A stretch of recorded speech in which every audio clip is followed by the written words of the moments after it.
Ambassador Jin A. Park stood on the bridge of the human diplomatic ship Times, Covenant Keeper, *, watching the stars drift past the viewing window.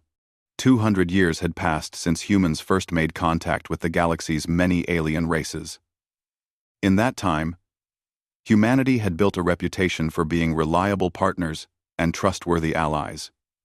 What most aliens didn't understand was how seriously humans took their promises. The communication panel chimed with an urgent message. Park turned to see Lieutenant Chen at the communications station looking puzzled. "Ambassador, we're receiving a transmission from the Outer Rim. It's strange. The sender claims to be from a race called the Keth. Our records show they went extinct 50 years ago." Park frowned. "Put it through to my private office. And pull up everything we have on the Keth people." Minutes later, Park sat in her office staring at a holographic message from a tall, reptilian creature with golden scales and wise, ancient eyes. Despite his imposing appearance, something about the alien seemed gentle and desperate. "Greetings, children of Earth," the alien began, his voice carrying a musical quality. "I am Elder Vexathari of the Keth people. I know your records say we are extinct, but some of us survive in the dark corners of the galaxy. I send this message because I carry something precious, a data crystal bearing the seal of Captain Sarah Chen of your people." Park's breath caught. Sarah Chen was a legend among human explorers, one of the first to venture into deep space during the early contact period. Vexthari continued.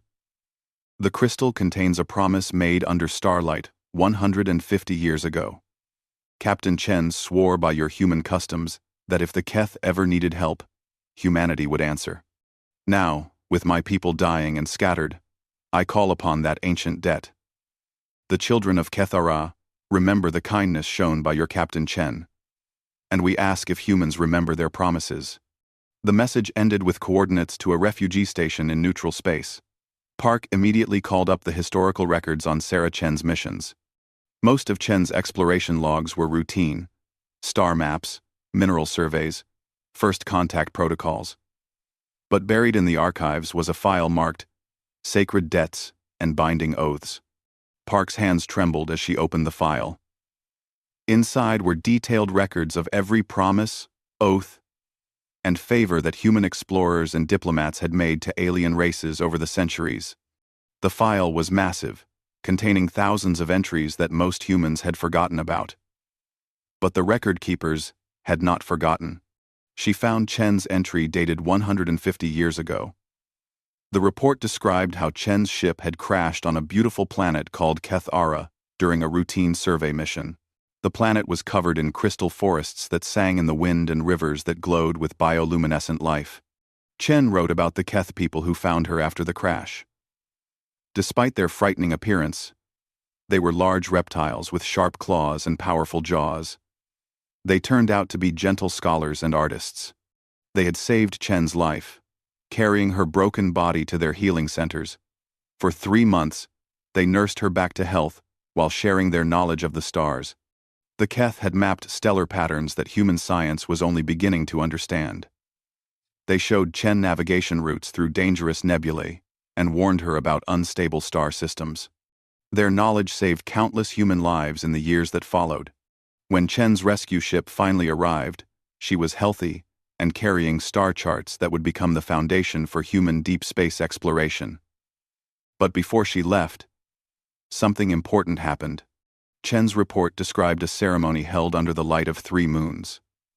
The Keth called it starlight binding, a sacred ritual where promises were made that could never be broken.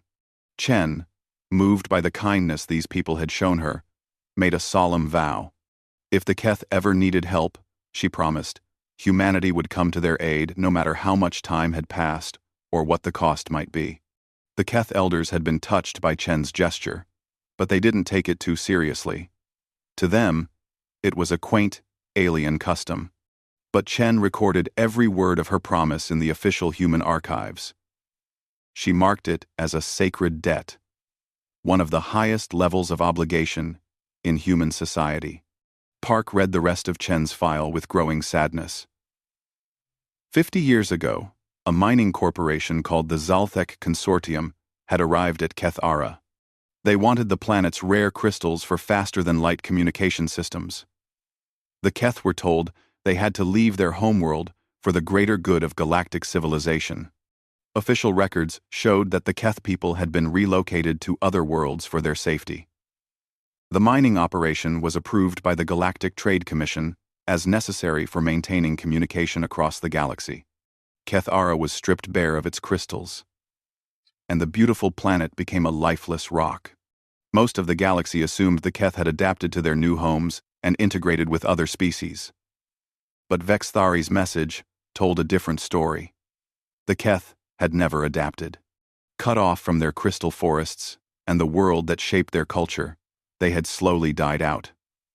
Only 3,000 survived, scattered across a dozen refugee camps in the poorest parts of the galaxy. Park closed the file and sat in silence for several minutes. Most alien races would laugh at such a request. A promise made over a century ago to a nearly extinct people? It would be seen as ancient history, not worth remembering. But humans were different. They kept track of their debts and promises with the same care they used for navigation charts and scientific data. The Sacred Debt Registry was one of humanity's most carefully maintained databases. Though few aliens knew it existed, Park activated her communication system and sent a priority message to Earth. Sacred Debt confirmed. Keth Era obligation activated under Protocol 7. Requesting full Council authorization for Operation Starlight Covenant. The children of Earth remember their promises. She then prepared a response message for Elder Vexthari. Elder Vexthari of the Keth people, your message has been received and your crystal authenticated. Captain Chen's promise was recorded in our most sacred archives. A debt is owed, and it will be paid. Help is coming. As Park sent the message, she thought about what it meant to be human in a galaxy full of species that forgot their promises when they became inconvenient. Humans remembered. And when humans remembered a favor owed, the galaxy was about to learn what that really meant. News of humanity's mobilization spread through galactic communication networks faster than most people expected. Within hours, every major government and corporation in the galaxy knew that humans were calling up fleets and moving resources for what they called a sacred debt to an extinct species. The reaction was swift and dismissive. Chairman Mulgareth Zal, of the Zalthek Consortium, laughed when he heard the news in his luxurious office overlooking the mining world of Takshara. The consortium controlled most of the galaxy's rare mineral extraction, and they had been the ones to strip mine Keth Ara 50 years earlier. Humans are entertaining fairy tales from dead civilizations, Mulgareth announced to the galactic media. This demonstrates exactly why their species remains a minor power in galactic affairs. While serious governments focus on economic growth and practical politics, humans waste time and money on emotional gestures that accomplish nothing. The militaristic Braxon Empire was equally amused. General Korvac, their chief military strategist, sent a report to the Emperor dismissing human actions as typical weakness. Human sentimentality continues to cloud their judgment, Korvac wrote. They consistently waste military resources on emotional decisions that make no economic or tactical sense. This latest episode confirms that humans are unsuitable as serious military allies. They prioritize feelings over strategic thinking. Even humanity's closest allies were confused. The bird-like Veltar Confederacy had been trading partners with humans for decades, and they generally respected human reliability. But Ambassador Silkreen Veltar sent a private message to the human embassy expressing concern. "We value our friendship with humanity," she wrote carefully. "But we worry that Earth may be overextending itself for a meaningless gesture. The Keth have been gone for 50 years. No amount of resources can bring back the dead or change the past." Most species saw the human response as proof that Earth's people were too soft for serious galactic politics. Humans had a reputation for being trustworthy and reliable, but many aliens interpreted this as naivety They thought humans didn't understand how the galaxy really worked. But a few older species began to feel nervous. The ancient ethereal collective, energy beings who had observed galactic politics for thousands of years, issued a cryptic warning to their member species. When humans remember, the wise take shelter. Earth's children have longer memories than most realize. Meanwhile, human space erupted into coordinated action that surprised galactic observers with its speed and scope. Fleet Admiral Kim Petrosky began quietly repositioning 3 full battle groups throughout human territory. Officially, these were routine training exercises, but experienced military analysts noticed that the fleets were moving into positions that would allow rapid deployment to any point in the galaxy. Dr. Elena Vasquez, humanity's leading expert on alien archaeology and culture, received orders to assemble research teams immediately. Her mission was to locate and study any surviving Keth artifacts, historical sites, and cultural records. Within days, human archaeological teams were departing for dozens of worlds where Keth refugees had been relocated. Economic Coordinator Yuki Tanaka began the massive task of calculating resources needed for what internal documents called Full Species Restoration Protocol. The numbers were staggering. The operation would cost more than most planetary governments spent in a decade. Human officials began appearing at refugee camps throughout the Outer Rim, seeking out the scattered Keth survivors.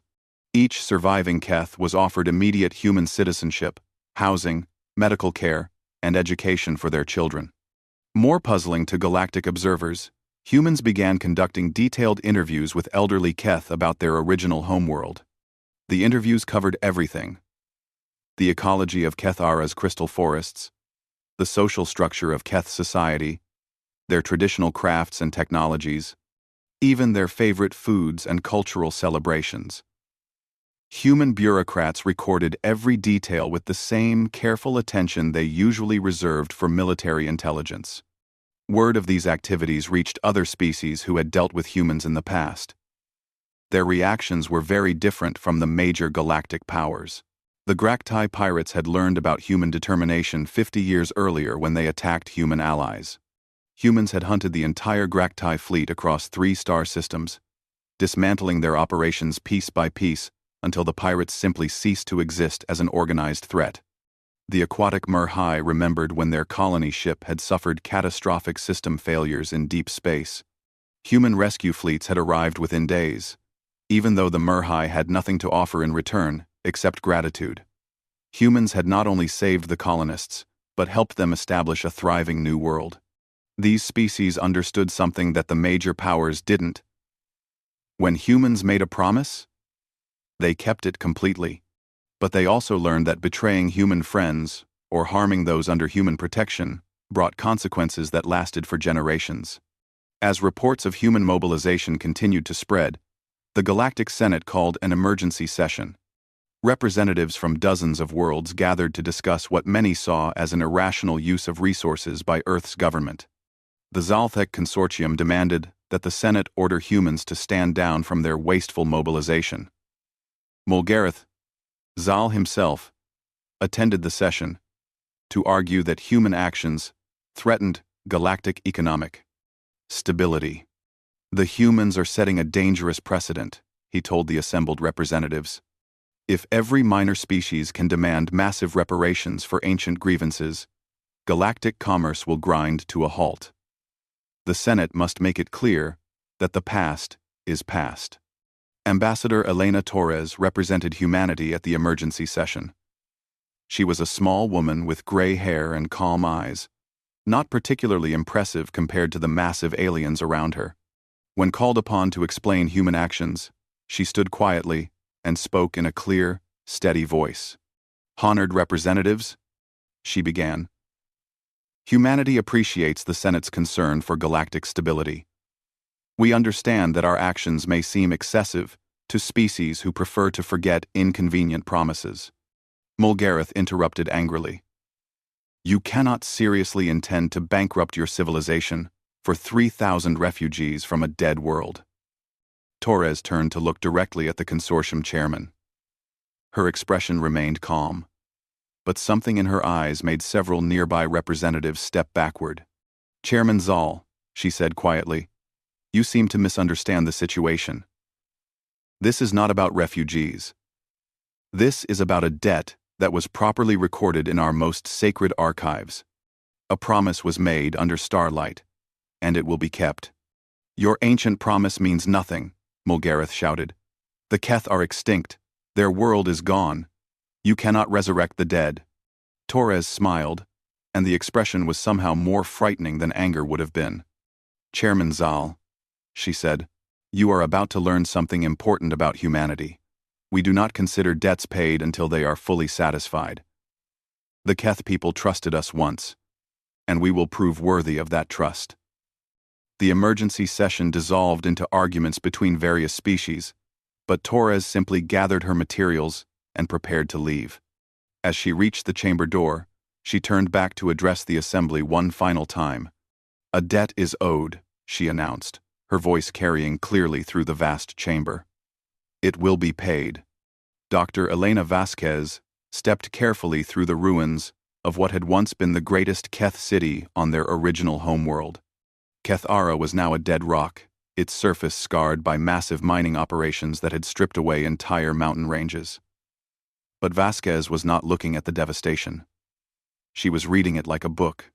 The human archaeological team worked with military precision, setting up equipment that could analyze soil samples, atmospheric residue, and even trace biological signatures left behind decades ago. What they discovered in their first week of investigation sent shockwaves through human command. "Admiral Park," Vasquez reported through her communication link, "you need to see this immediately. We're not dealing with simple strip mining here. Someone deliberately poisoned this entire world. The evidence was hidden in the soil layers and atmospheric readings, invisible to casual observation but clear to human scientific instruments. The Zalthek Consortium's official records claimed they had simply extracted valuable crystals from Kethara, leaving the planet uninhabitable but not deliberately destroyed. But human forensic archaeology told a different story.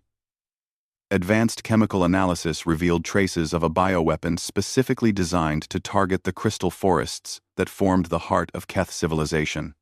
The weapon was engineered to kill the forests slowly, over several years, making it appear as if some natural disease was destroying the ecosystem.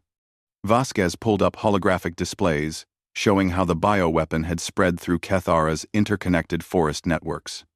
The crystal trees were not just beautiful. They were actually a single, planet-wide organism that the Keth people considered sacred. The trees communicated through bioelectrical signals, creating a living network that connected every Keth settlement. The Keth didn't just live near the crystal forests. They were part of the ecosystem. Their biology adapted over millions of years to work with the trees. When the forests died, the Keth themselves began to weaken and sicken. What the galaxy had assumed was difficulty adapting to new worlds was actually slow death. From biological warfare, they didn't just steal their home, Vasquez told her team grimly. They poisoned an entire species to make the theft easier. Meanwhile, human investigators were conducting interviews with the 3,000 surviving Keth, scattered across refugee camps throughout the galaxy. The stories they gathered painted a picture of systematic destruction that went far beyond simple corporate greed. Elder Vexthari, despite his weakness from decades of slow poisoning, provided the most detailed testimony. He described how consortium representatives had initially offered generous compensation for voluntary relocation from Kethara. When the Keth refused, explaining that they literally could not survive away from their crystal forests, the offers turned into threats. "They told us we were being selfish," Vexthari explained to the human investigators. "They said galactic civilization needed our crystals more than we needed our trees. When we still refused to leave, they said the forests were getting sick anyway, so we might as well take their money while we could." The pattern became clear as more survivors shared their stories. The bioweapon attacks had been timed to coincide with increasing pressure from the consortium. As the forests began to die, Keth leaders were told that evacuation was necessary for their people's safety. The weapon was designed to make it appear that staying on Kethara meant certain death. But the real horror was what happened after the evacuation. The bioweapon had infected not just the trees, but the Keth people themselves. Their biology was so closely connected to the crystal forests that poisoning one meant poisoning both. The relocation camps were actually quarantine facilities designed to prevent the weapon from spreading to other worlds. For 50 years, the Keth had been dying slowly, watched by consortium medical teams who documented their decline while pretending to search for a cure. The galaxy believed the Keth were simply failing to adapt to life away from their homeworld.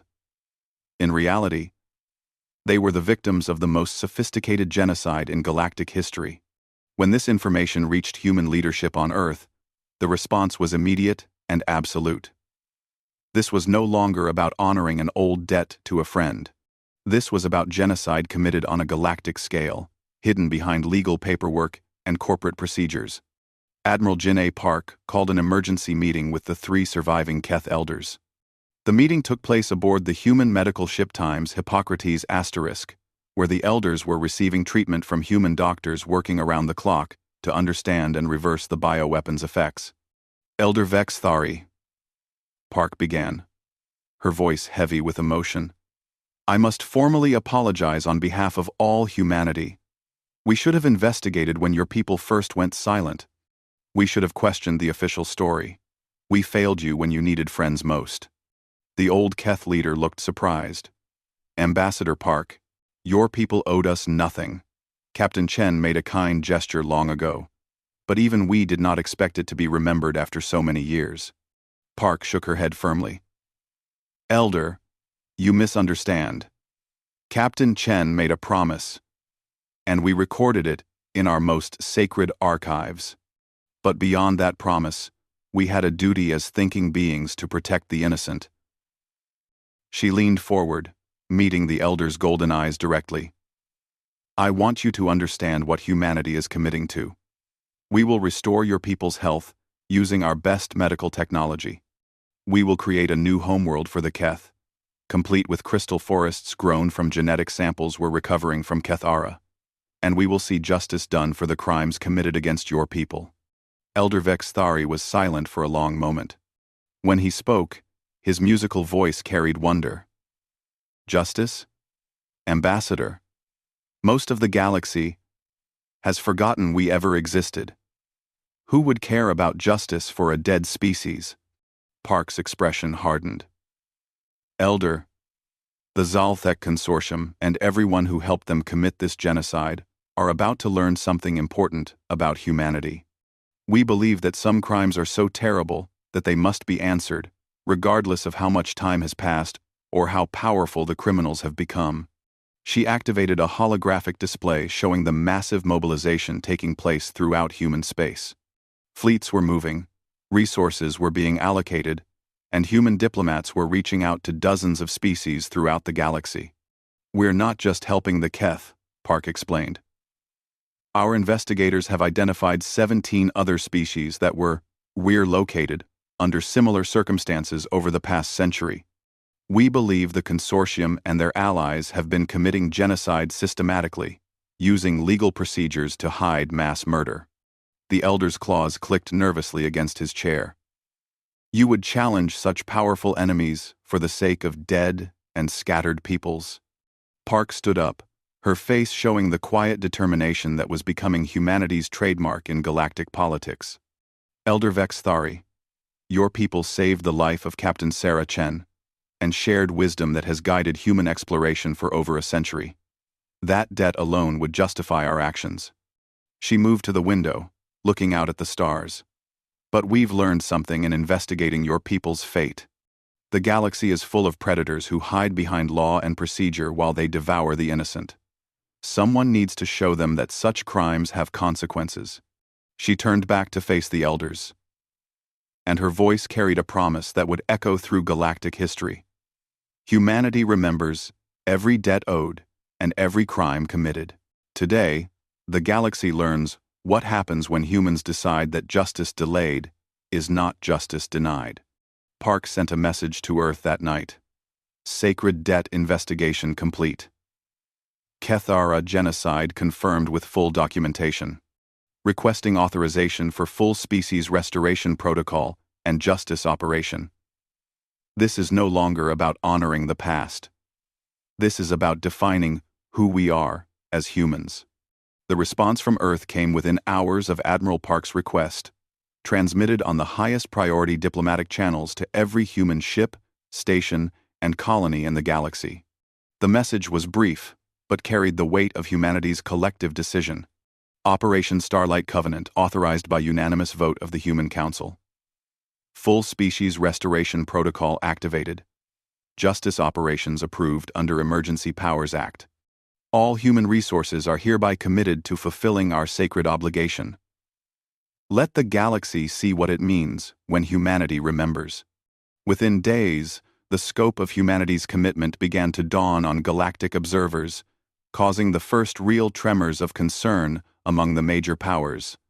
What humans were promising to do defied every principle of practical politics and economic logic that governed galactic civilization.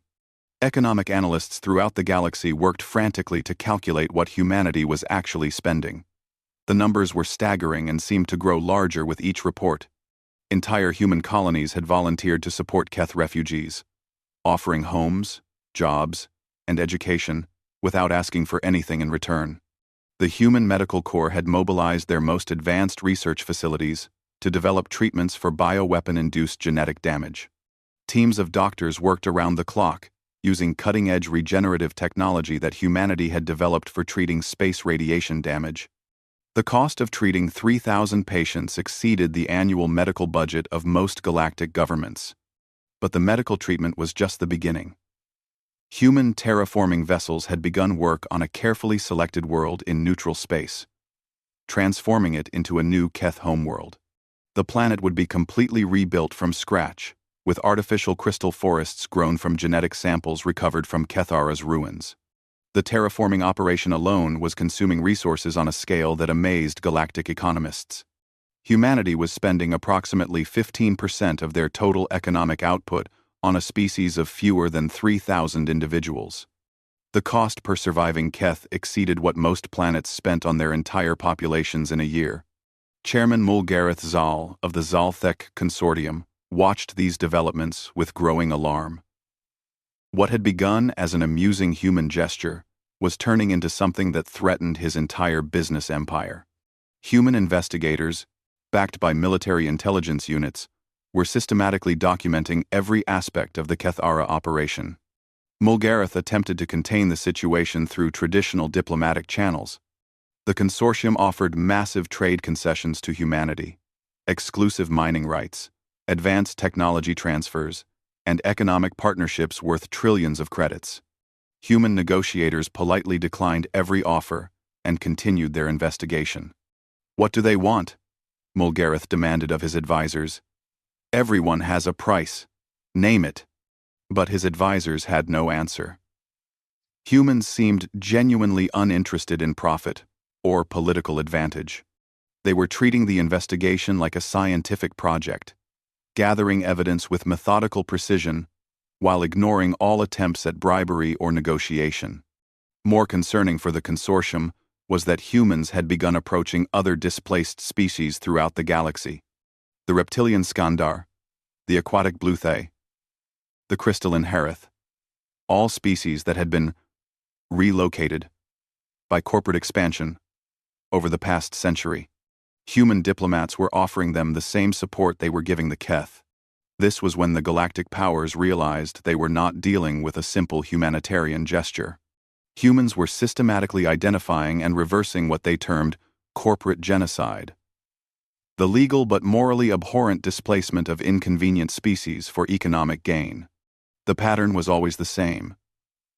A corporation would identify a world rich in valuable resources, but inhabited by a species that refused to leave voluntarily.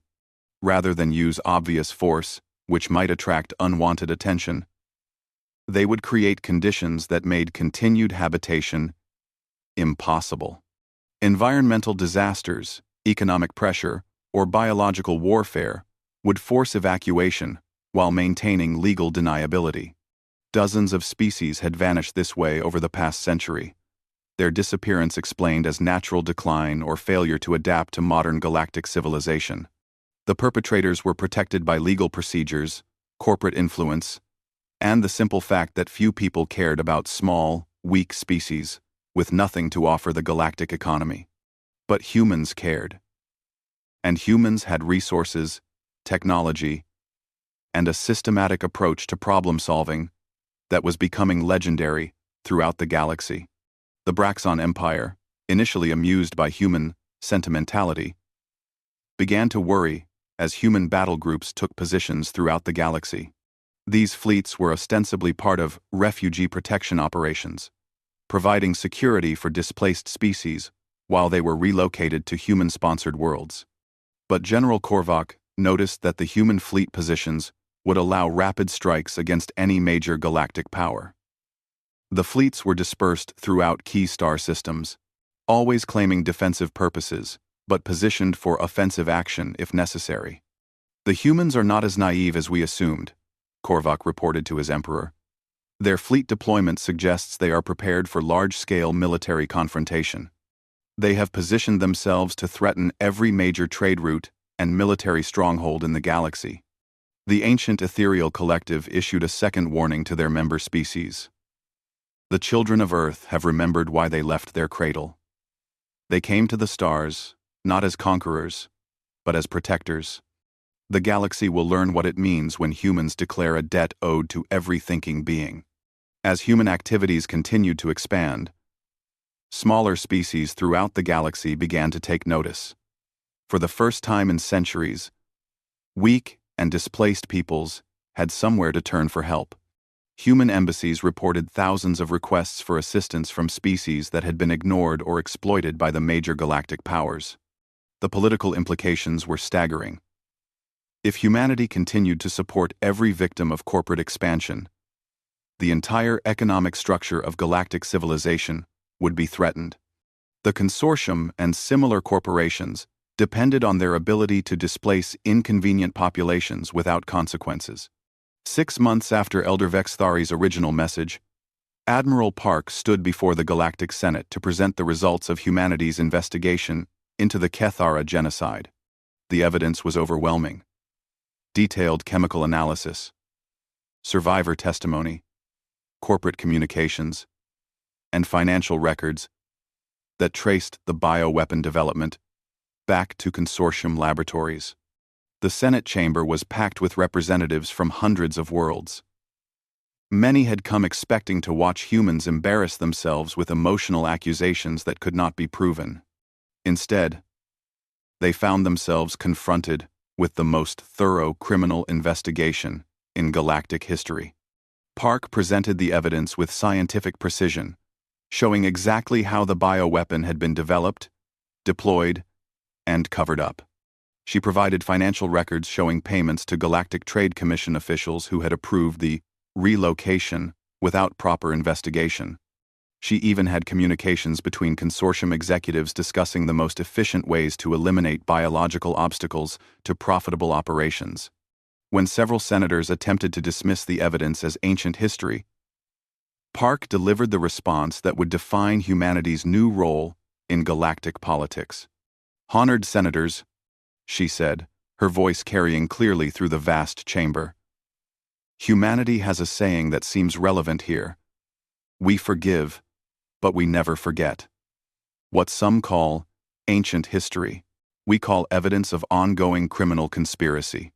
She activated a holographic display showing the 17 other species that had been destroyed through similar methods. The consortium and their allies have spent the past century committing systematic genocide while hiding behind legal procedures. They assumed their crimes would be forgotten because their victims were too weak to seek justice.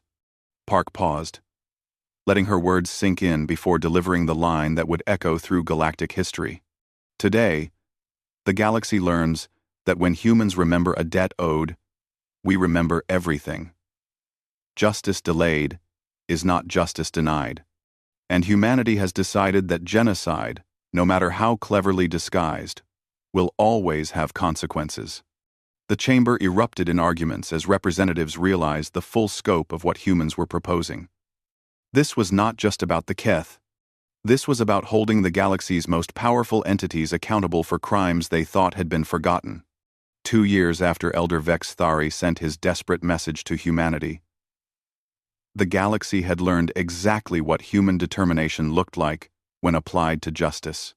The Zalthek Consortium no longer existed as an independent entity, dismantled not through military conquest, but through humanity's methodical documentation of every crime, every cover-up, and every bribe that had enabled the Kethara genocide.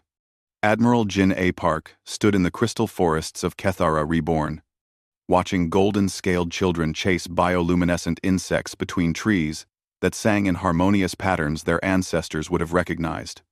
The new Keth homeworld was not just a recreation of what had been lost, it was an improvement, incorporating the best of both Keth biology and human technology. The crystal forests grew in carefully planned groves, connected by bioelectrical networks that extended across continents. But these networks were also connected to galactic communication systems, making the Keth people the galaxy's premier information brokers rather than forgotten refugees. Their natural ability to interface with crystalline technology, combined with human engineering, had created something unprecedented. The trees sing differently here, Elder Vex Thari observed, approaching Park through the forest paths. The old Keth looked healthier than he had in decades. His golden scales bright, and his movements sure.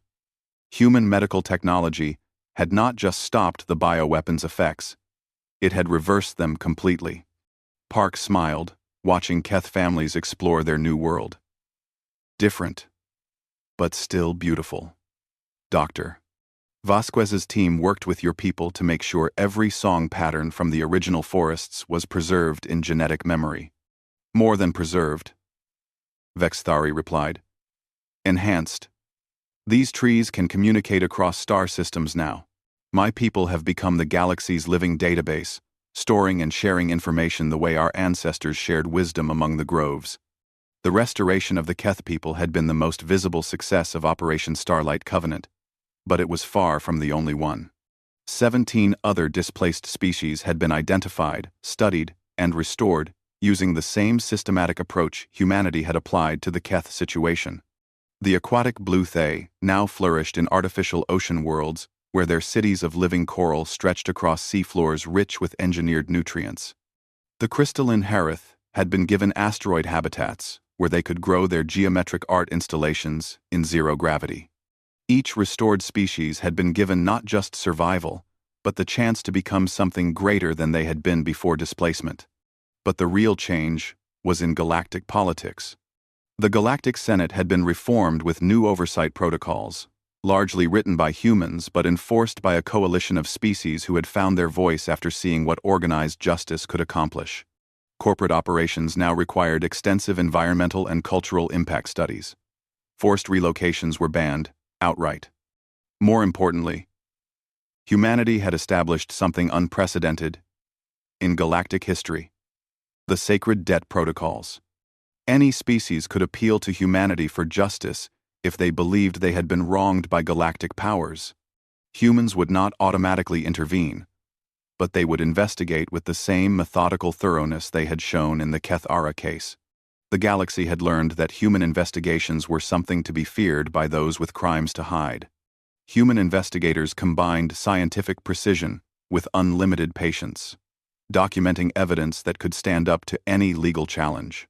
They were incorruptible, methodical, and completely committed to finding the truth, regardless of how powerful the accused might be. Chairman Mulgarith Zal had discovered this the hard way. Rather than facing execution or imprisonment, he found himself sentenced to something that demonstrated human understanding of justice, the opportunity for redemption through service. He now lived among the Keth refugees, serving them personally until his natural death. It was punishment that focused on repair rather than revenge. The former chairman spent his days helping elderly Keth tend the crystal saplings in the new forests, his corporate suits replaced by simple work clothes. Many observers expected him to flee or resist, but the sentence had been carefully designed. Zal was learning firsthand what his decisions had cost, seeing the faces of the people he had tried to erase. Park found it fitting that Zal was discovering what the Keth were truly like, not the primitive obstacles to profit he had imagined, but gentle beings with profound wisdom about living in harmony with their environment. The knowledge he gained serving them was perhaps more valuable than any traditional punishment could have been. The success of the sacred debt protocols had attracted attention from the most unlikely corners of the galaxy. The ethereal collective, ancient energy beings who rarely involved themselves in material affairs, had formally endorsed human leadership in what they called moral evolution of galactic civilization. Even former enemies had begun to respect human determination. The Braxton Empire, once dismissive of human sentimentality, now sought human mediation in their own territorial disputes. General Korvac himself had requested human oversight for Braxton military operations to ensure they met new galactic standards for treatment of civilian populations. The economic impact of human actions had been equally dramatic. Rather than bankrupting Earth civilization, as critics had predicted, Operation Starlight Covenant had created new prosperity throughout human space. The restored species had proven to be valuable trading partners, offering unique technologies and resources that more than compensated for the initial investment. The Keth people's new role as galactic information brokers generated enormous wealth for both their species and their human partners. Other restored species had similar success stories. The Blue Thay became master aquaculture engineers. The Harith developed new zero-gravity construction techniques, and each group found ways to contribute to galactic civilization while maintaining their cultural identity. But perhaps the most important change was in how the galaxy viewed itself. For the first time in recorded history, powerful entities faced real consequences for crimes against weaker species. The age of casual genocide disguised as economic development had ended because someone had finally said enough and backed it up with action. As Park prepared to leave Kethara Reborn, Elder Vex Thari approached her with a formal proposal. Ambassador Park, my people wish to release humanity from any further debt. The obligation that Captain Chen accepted has been fulfilled beyond our greatest dreams. Park considered the offer carefully, then shook her head with a gentle smile. Elder Vex Thari, the debt to your people has indeed been paid. But we discovered something important while paying it. She gestured toward the crystal forests, where dozens of species now lived and worked together. Keth, humans, Blue Thay, and others, creating something new and beautiful. We learned that we have a debt to every thinking being in this galaxy. The debt of protection, justice, and remembrance. The old Keth tilted his head curiously. You would take on such a burden willingly? Not a burden, Park replied. For 200 years, humans have searched for our role among the stars. We tried being explorers, traders, diplomats. But our real calling is being guardians, not rulers, but protectors of those who cannot protect themselves. She looked up at the artificial moons that lit the crystal forests, their light carefully tuned to match the spectrum that made the trees sing. The galaxy is learning that when humans make a promise, we keep it completely. But more than that, they're learning that some promises are too important to wait for someone to ask. As Park's ship departed Kethara Reborn, she thought about the message that would be transmitted to every human outpost, ship, and colony in the galaxy. The Sacred Debt Registry had been expanded and renamed the Galactic Justice Archive, tracking not just debts owed to humans, but every injustice committed against any species. The final entry in her mission report summarized humanity's new role in galactic affairs. The restoration of the Keth people has been completed successfully. But the greater mission continues. We have learned that true power lies not in domination but in dependability. When humans remember a debt, the galaxy shakes, not from fear of conquest, but from hope that justice is still possible. The galaxy had indeed learned what it meant when humans remembered a favor owed. It meant that somewhere in the darkness between stars, someone was keeping track of both kindnesses given and crimes committed. And when the balance needed correction, humans would come with patience, precision, and unstoppable determination to make things right. Elder Vexthari's desperate message had awakened something in humanity that would reshape galactic civilization forever. The age of forgotten victims and unpunished crimes had ended, replaced by an era where every debt was remembered and every promise kept. The galaxy would never be the same.